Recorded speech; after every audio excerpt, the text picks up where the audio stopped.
ગુજરાતી જમણ એટલે એમાં આપણને ચટણી મરચાં વગર તો અધૂરું જ છે. તો ચલો આજે ટેસ્ટી એવા મસાલેદાર વઘારેલા મરચાં બનાવી લઈએ. રેસીપી જોઈ લઈશું હવે.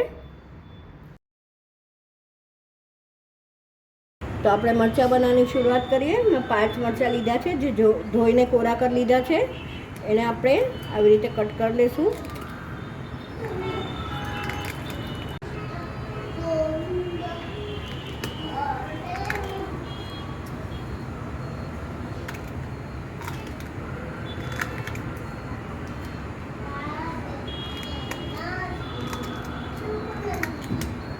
તો બસ હવે આપણે આને વઘારી લઈશું.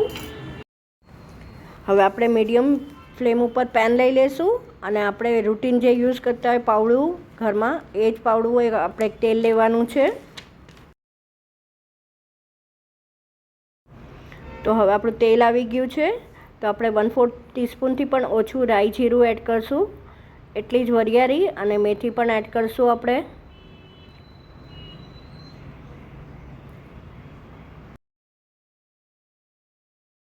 તો વઘાર થઈ ગયો છે. તો હવે આપણે હિંગ એડ કરશું, સાથે હળદર બી એડ કરી દઈશું. તો હવે આપણે મરચાં એડ કરી દઈશું અને ફેરવતા જેને તળી લેવાના છે, કેમ કે આપણે તેલનો ઉપયોગ ઓછો કર્યો છે. તો તમે જોઈ શકો છો ઓલમોસ્ટ અડકચરા મરચાં થઈ ગયા છે, વ્હાઇટ સ્પોટ્સ આવી ગયા છે. તો બસ આ સમયે મરચાંના માપનું આપણે મીઠું એડ કરી દઈશું. સ્વાદ અનુસાર મિક્સ કરી લઈશું આપણે. તો મીઠું ભળી ગયું છે. બીજા બધા મસાલા એડ કરી દઈએ. આપણે આમાં હવે અમચૂર એડ કરવાનું છે. સ્વાદ અનુસાર તમે લઈ શકો છો. અમચૂરનું હોય તો તમે એમાં લીંબુ બી એડ કરી શકો છો. આમાં મિક્સ કરી લઈએ. ધાણા જીરું એડ કરશું. આપણે હવે ખાંડ એડ કરશું. ટોટલી ઓપ્શનલ છે. મિક્સ કરી લઈશું હવે.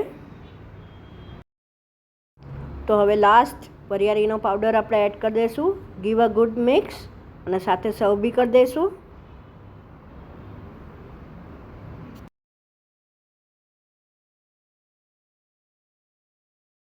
તો સર્વ થઈને રેડી છે મારા મસાલેદાર ટેસ્ટી એવા વઘારેલા મરચાં.